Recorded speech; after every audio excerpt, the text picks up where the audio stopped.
You don't have the ball! Electric is often considered the unofficial fourth starter type of the Pokémon franchise, mostly thanks to its poster boy being the world's second most marketable mouse in existence. Although, lightning is also such a common fantasy magic staple that most people subconsciously group it together with other basic elemental magic. After all, shooting lightning bolts out of your fingers is a magic spell as iconic as throwing a fireball. Even space magic has its own version of it. In Pokémon, well, it's pretty straightforward, but not by the standards of a starter type. Sure, it is incredibly easy to understand, but mechanically, Electric has a rather bizarre set of type interactions. Offensively, it hits most types for neutral damage, being super effective against water and flying, but only being resisted by grass, dragon, and itself. And the dragon resistance was functionally irrelevant since Lance's part-flying Dragonite was the only notable representative. Defensively, it only resists flying and itself, which is abysmal. However, it is uniquely the only type with one single weakness, which salvages it. And of course, there is the abnormality, which is Ground's immunity to it, which is not exactly a beginner-friendly concept to understand. Relative to the other three starter types, Electric has an offensive advantage over one, water, an offensive disadvantage to another, grass, and a neutral interaction with the last, fire, and zero defensive interactions with them whatsoever. It doesn't really fit in with the rest of the three starter types, but that's totally understandable because Electric was never designed to be an early game type, and Pikachu was never intended to be a starter. Electric only became a starter type because Pokémon Yellow was produced as an anime tie-in. Pikachu was originally just the first case of a rare Pokémon in the game with a really cool design that stood out from the crowd of rats, bugs, and birds. Through a series of fortunate events, the decision was made to cast Pikachu as the main lead for the anime, and it was catapulted into international stardom from there. Maybe this is worth talking about in a separate video in future. Anyways, as per the original game's design, Electric was never originally intended to be a beginner-friendly type, because it was not expected for most players to catch a Pikachu. It wouldn't make much sense to plan the overall early game design around the possibility of a 5% encounter. So if you never encountered Pikachu, you won't actually get the chance to obtain your own Electric Pokemon until much later with Jolteon. And if you passed on that, you aren't getting one unless you surf and backtrack to explore the power plant. Electric Pokemon are surprisingly far and few to get a hold of. In fact, most players are expected to first encounter the Electric type at the third gym, which features an Electric Specialist boss. Notably, Lieutenant Surge is an optional boss that can be skipped and done later due to Surge not being required for progression and you not having the Fly HM anyway.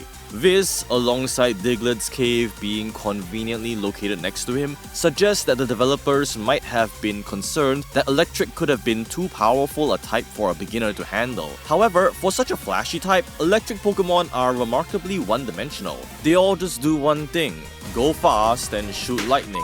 High speed, high special, poor bulk, with move pools consisting of electric moves, normal moves, and little else. Every electric Pokemon more or less just copy-paste this same stat distribution, just with different amounts of speed and special stats. Really, if you picked up Pikachu or Jolteon, you've got zero reason to get any of the others apart from Zapdos. Praise be to the flying AA battery. Even the farthest divergence, Magneton, didn't get very far. 70 speed is still above average by Gen 1 standards, and the 95 defense was functionally meaningless since it had 50 HP, making it still very frail. The type interactions only lean further into this specialization.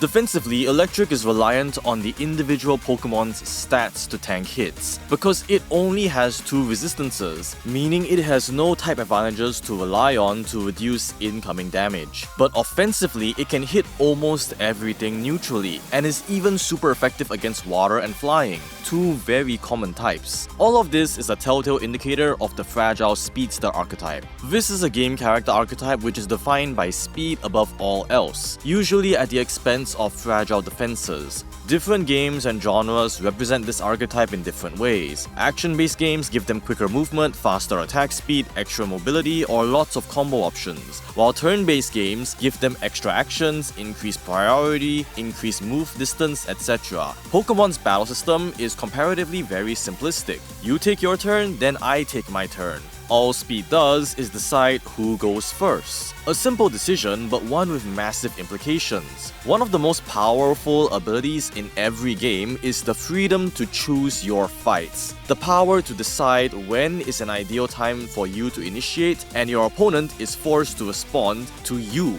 In fighting game terms, this is the concept of winning the neutral, and it is this power which the speedster possesses in spades. In Pokemon, being able to outspeed your opponent gives you a huge advantage because you can potentially KO them and deny their action. Electric's excellence can be partially attributed to them being all about speed. They have the highest average speed stat out of all the types, both back in Gen 1 and today, and they have the most consistent speed control effect in the series. The paralysis status effect is heavily associated with the electric type, with all damaging electric moves having a chance to inflict the status, and Thunder Wave being a common move with high distribution. In fact, to guarantee its speed dominance, electric was the only type which was passively immune to paralysis, but only paralysis from electric moves for some reason. Blame coding, I guess. Other typed moves like Stun Spore, Body Slam, or Glare also existed and could inflict this status onto electric and ground Pokemon, but they were mostly inferior to the consistency of Thunder Wave otherwise. Eventually, Gen 6 fixed this and just made electric Pokemon fully immune to paralysis. Sometimes, the simplest of game designs are the strongest, and electric proves that. Going first and hitting hard is all it did, but that's more than enough for a game as simple as Gen 1 Pokemon.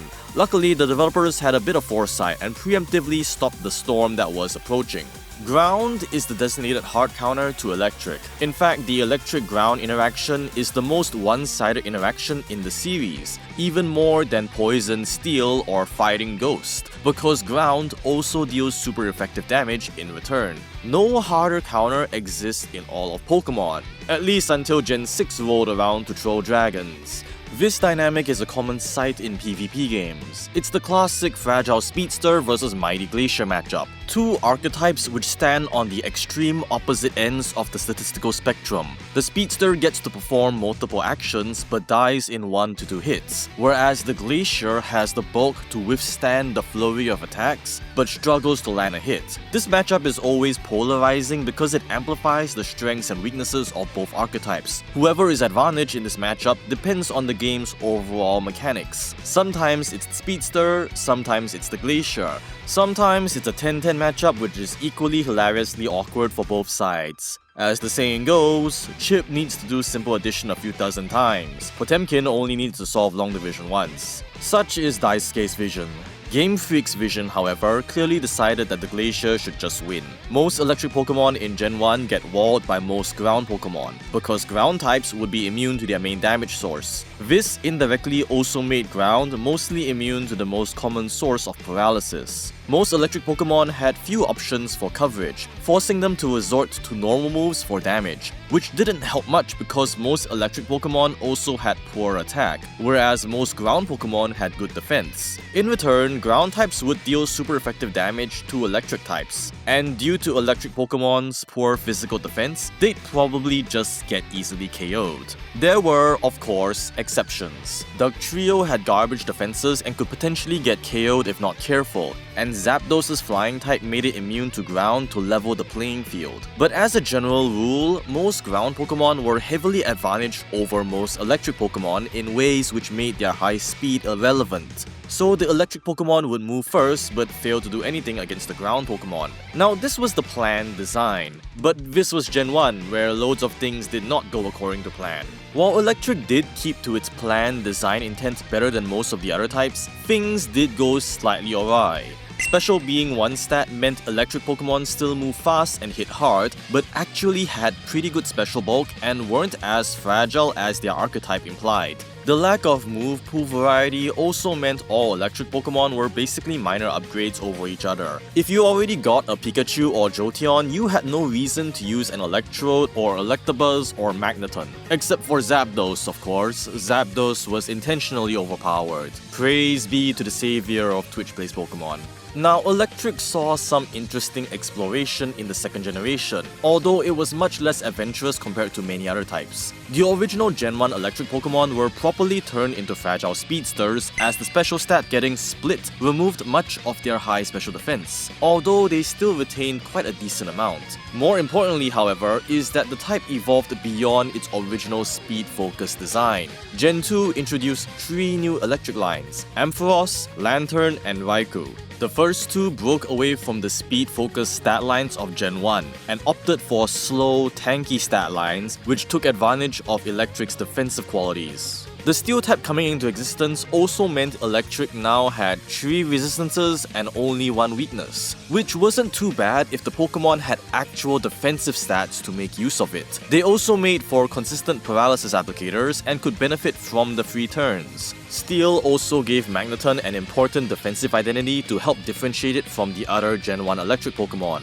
granting it one of the best type combinations in the game, both offensively and defensively. Unfortunately, however, this is where the Electric type's evolution ended. It didn't receive any major changes in the generations after, which would impact the average playthrough. Generation 3 added the Rain-Thunder interaction, which didn't directly benefit Electric too much and simply made it into a rain accompaniment. Generation 4's physical special split made physical electric Pokemon a thing, but there weren't any great physical moves and very few electric Pokemon with great physical attack stats. So the playstyles of most electric Pokemon remained unchanged and everyone just continued using Thunderbolt and being special attackers. Generation 5 created Wild Charge.